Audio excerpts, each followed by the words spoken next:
Hello, hello. Hello, this is Hilary from Acquafortis Astrology.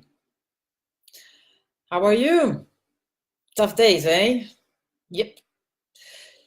So here we are for a full moon. This is a full moon video. The full moon in Aries 2018 from the traditional and shamanic astrology point of view. First of all, please let me thank you all that have donated towards the creation of these videos. I really, really appreciate it. Thank you so much. Okay then, let's start. So on the 25th of September 2018, we are having a full moon in Aries at 0452 Central European Daylight Time. So the story of this full moon starts with the crescent moon in Libra on the 11th of September 2018, which promised to be a very hot month as regards relationships. If you haven't watched my video on the crescent moon, you can find the link in my page, and I will post it in this video. In that crescent moon in Libra, we saw the changing of the guard between Mars and Venus, and the start of a long love and hate dance between the two of them. This full moon in Aries promises a further installment of the story. So let's start from the basics. This is a full moon ruled by Mars. Yes? And now Mars is in Aquarius, preparing for his third conjunction, and last for now, to the south node of the moon. The exact conjunction is on the 26th of September 2018 at 0717 Central European Daylight Time, just 24 hours after the full moon. So this conjunction is already in act during the full moon. So what is happening just now has that sort of fated tinge to it, as if we are at a crossroads, as if we are at important moments in our lives.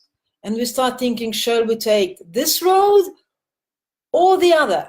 Shall we decide for this or the other? Knowing very well that every decision we are taking in this period will change the course of our lives, even if for now we can't absolutely see how it's going to change it. It will only be by hindsight that we say, oh, I took that kind of decision that day, not the other, and look where I am now in my life. The previous two other conjunctions were on the 8th of June 2018 and 20th July 2018. And they were all weaved in the Mars retrograde story. And weaved in the retrograde story of Mars too are the three exact squares, exact quarrels of Mars with Uranus in Taurus. The last one just happened on the 19th of September, and it is still vibrating in this full moon. So look back. Look at the story that was happening during that period, those periods, because it's quite a long period.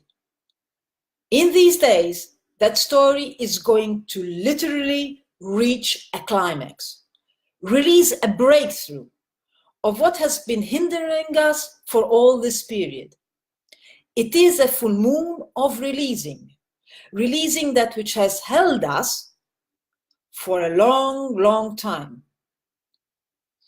Mars is directly talking to the moon and the sun, inciting ideas to take passionate action.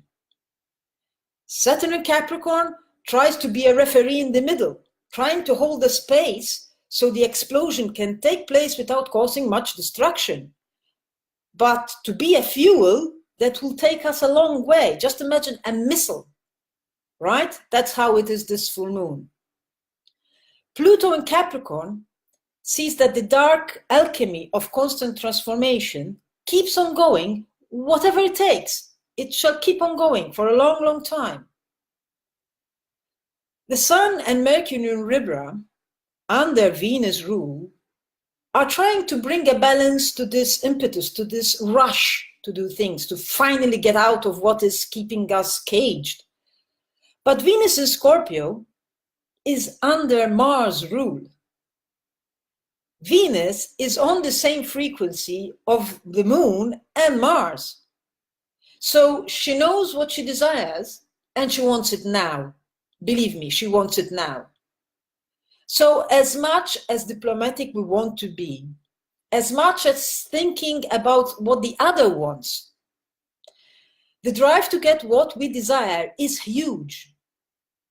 And since Mercury is being sunburned by the sun, there is not much thinking diplomatically of how to get it in a peaceful manner.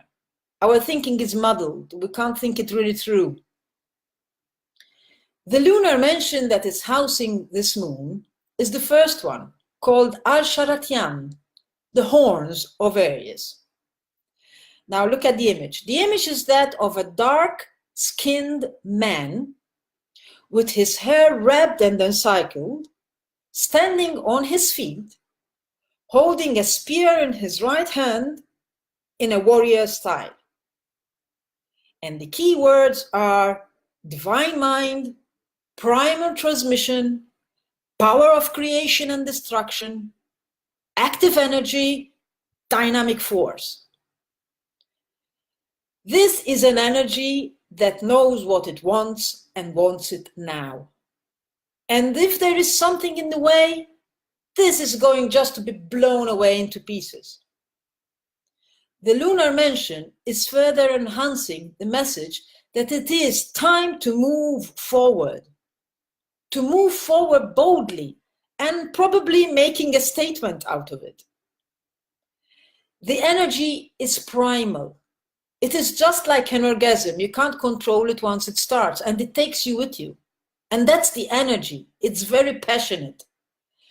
And because it is so primal, there is the risk that we use too much force and create too much momentum to move forward, that we might come a little bit too much, especially in personal relationships.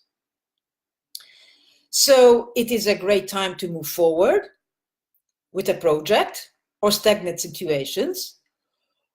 Although remember, it is not so auspicious for friendships and love, because the energy is a little bit difficult to control.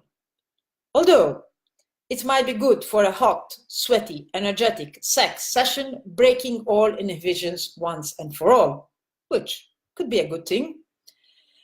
The energy available is a lot. You can feel the restlessness building, not just because it is a full moon, it is a full moon in Aries. So just as Saturn is holding a safe place for this explosion to take place, so we need to create a safe place for ourselves so that this burst of energy inside of us to come in a safe manner and propel us forward without causing much damage. Remember that Venus and Jupiter are in Scorpio. So although they do not witness the moon, they are under Mars rule. They feel it too. Our relationships will feel it too. And they can become a bit stormy. But perhaps this storminess is what we need to shake things that have become too dormant for quite some time and propel us forward in a missile-like style. It is also worth noting that this is the first full moon within the 3 days of the autumn equinox, which might even make this lunation stronger. So, should you need any guidance of how to navigate these energies, I'm available for private consultations, and I'm still continuing my offer on my 1-hour consultation fee, all details below. So, I wish you a blessed full moon in Aries. May this raw, primal energy remind us that life is too short to keep it stagnant. And before you go, please remember to let me know what you think, thumbs up, share, and subscribe to my page. Bye for now.